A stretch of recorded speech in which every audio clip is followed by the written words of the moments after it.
लेकिन एक सेकंड। अरे बेटा क्या होगा, इतना उदास कैसे बैठे हो? क्या करूं मम्मी, सफलता न मिली। बेटा सफलता के पीछे ऐसे भाग जैसे तू लड़किन के पीछे भागे। हरामजादे, किसी होटल में बर्तन ही धोएगा तू। यार ये क्या बात हुई, तुम हर जगह ये कहते फिर रहे हो कि मैं मूर्ख हूँ, फूल हूँ, बेवकूफ हूँ। आई एम सॉरी यार, मुझे बिल्कुल भी नहीं पता था कि ये बात सीक्रेट रखनी है। अब फिर आ गया। सुनो जी, दारू पीने के बाद तुम बहुत अच्छे लगते हो। लेकिन आज तो मैंने दारू नहीं पी है। अरे आज मैंने पी है।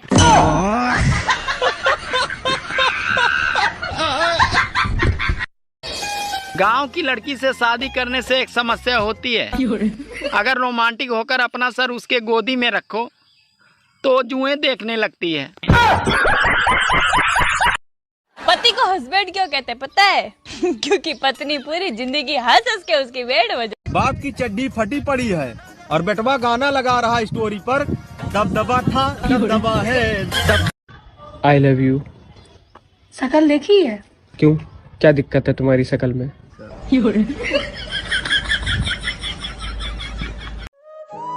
पहले नानी दादी के घर बच्चे पैदा होते थे, इसीलिए वो बार बार नानी दादी के घर जाते थे। और आजकल के बच्चे अस्पताल में पैदा होते हैं, इसीलिए वो बार बार अस्पताल जाते हैं। आज मैंने 3 साधुओं से पूछा, भाई तुम तीनों साधु कैसे बने? तो तीनों एक साथ बोले, अरे हम साधु से पहले हम तीनों साधु थे। सोचा था 2 शादियां करूंगा, एक पीटेगी तो दूसरी बचाएगी। रात को सपना देखा, साली एक ने पकड़ रखा था तो दूसरी पीट रही थी। सुनो, मुझसे बहस करके तुम्हें क्या मिलता है? अरे तुमसे बहस करके मुझे वो शांति मिलती है जो काशी हरिद्वार में नहीं मिलती।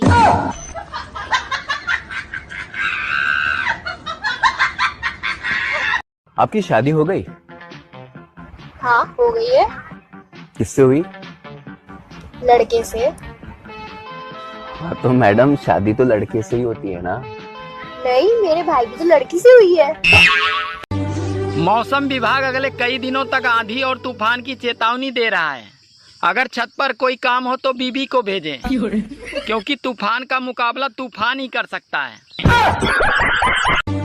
अगर गर्मी ऐसे ही पड़ती रही तो मुझे मजबूरन दूसरा ब्याह करना पड़ेगा, ताकि ससुराल से फ्रिज, कूलर और एसी तो मिल सके, क्योंकि पहली शादी में मुझे सिर्फ पलंग ही मिला था। सुनना, एक बात पूछनी थी तुमसे। याद है शादी के बाद विदाई में तुम बहुत रो रही थी, फिर तुम अपनी मम्मी के पास गई। तुम्हारी मम्मी ने ऐसा क्या समझाया कि तुम बिल्कुल चुप हो गई? मेरी मम्मी ने? क्या बोला? मेरी मम्मी ने ना सिर्फ यही बोला था कि बेटी रो मत, अगर भगवान ने चाहा ना तो तुझे ले जाने वाला खुद रोएगा।